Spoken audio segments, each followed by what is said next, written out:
To summarize our campaign even further, we must look into our needs, wants, and how we made the campaign worthwhile to the consumers. Our needs consisted of creating a buzz around home cooking. We wanted to grab people's attention and get them excited about cooking their own meals. We planned to do this through the introduction of interesting new recipes. We also needed to reach people and hopefully impact their cooking habits. Our daily tweets were a good example of trying to reach our consumers multiple times per day. Our last need was to share these new ideas. We wanted new ideas that would keep our consumers interested, thus creating a buzz which would hopefully reach as many people as possible. We had a target audience whom we tried to reach. This target audience consisted of college students, lower income individuals, home cooks, and just any individual looking for inspiration to begin cooking more at home. We selected these groups based on the idea that they would be more likely to look into our cheap, easy to cook meals and act on these recipes and hopefully share them with their friends. To make it worth their time, we targeted specific recipes that were new and exciting, yet still simple to make. We reached out to food-inspired individuals to try and spread their ideas across multiple media channels. Doing this, we created a relationship with our consumers over these home-cooked ideas. We measured our campaign on the following metrics. Impact. Impact is the number of followers a user has, the number of references and citations of the user, how often the user is retweeted, how often the user is retweeting others, and the relative frequency at which the user posts updates. Activity is the next metric, which is the measure of how active you are within a given topic.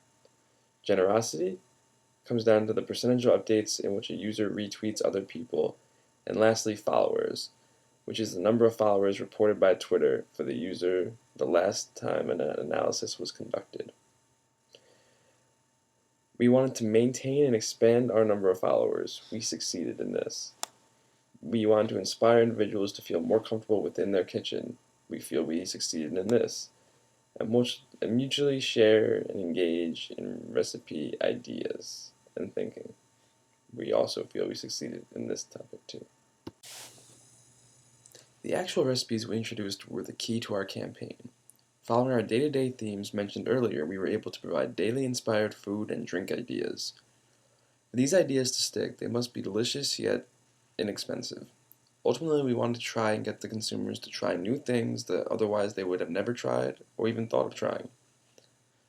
Food is one of the things that people love and love to talk about. To fit people socialize, we realized we would need to get them excited about our ideas.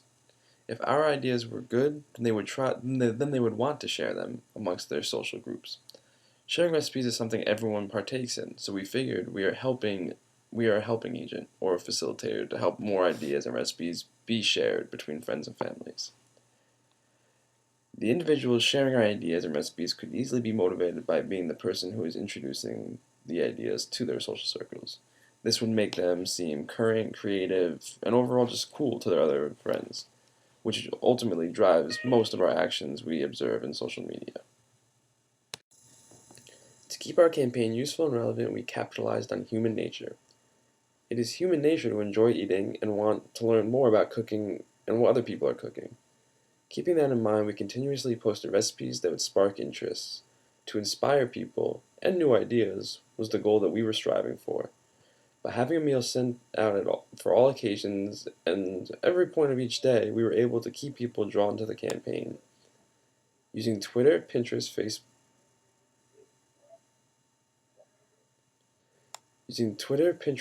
and YouTube, we were able to generate awareness for our campaign.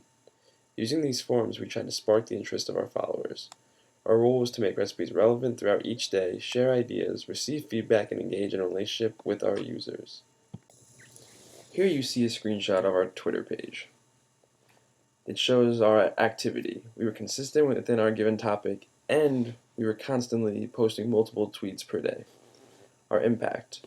We saw our followers increase, as well as we followed more people, and we once again were consistent with posting at least 3 times a day. Generosity. Retweeting other people's recipes. Any relevant updates that we saw from other users, like that Food Network in the picture, was retweeted. And as far as followers, We initiated our conversation and engagement to increase our followers, and we saw that our followers did increase as the campaign went on.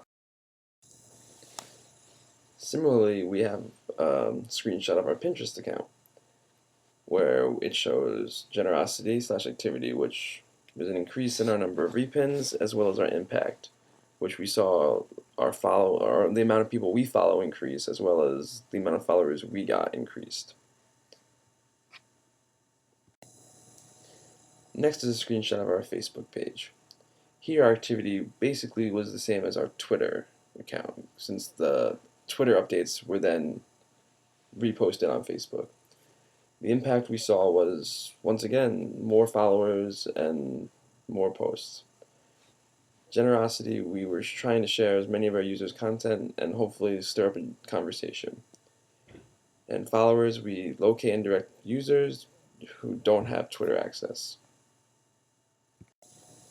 Next, you have a screenshot of our YouTube account, where our activity was mostly posting how-to videos. We saw an impact where the increase of awareness of our campaign through this media vehicle. Generosity came down to like relevant videos, subscribe to other users' channels, and followers where we saw direct viewers to other media vehicles. So, what were the results? And was our campaign successful? We used Twitterlizer to analyze our Twitter page. Between November 22nd, 2012 and December 2012, we saw an increase in impact, clout, and followers. We saw the impact slightly rise, the clout rise a solid 4 points, and our followers increase by 13. On Pinterest, we saw an expansion in our recipe boards, increase in following and followers, as well as an increase in the amount of repins we were receiving, and we were repinning ourselves. On Facebook, we saw the amount of followers we had increased, the amount of total likes we were receiving increased, and the people actually talking about our campaign also increased. Our weekly reach also increased over the month span. Here you can see some more analysis on our Facebook page.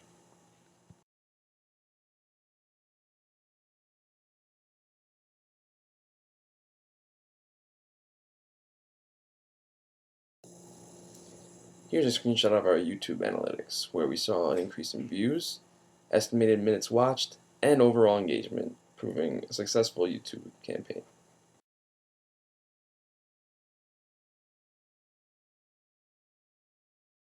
Overall, our campaign was a success. We saw a few minor hiccups along the way, but were able to create a buzz about home cooking, and we were able to reach a vast audience and were able to share new and exciting ideas across multiple social media forums.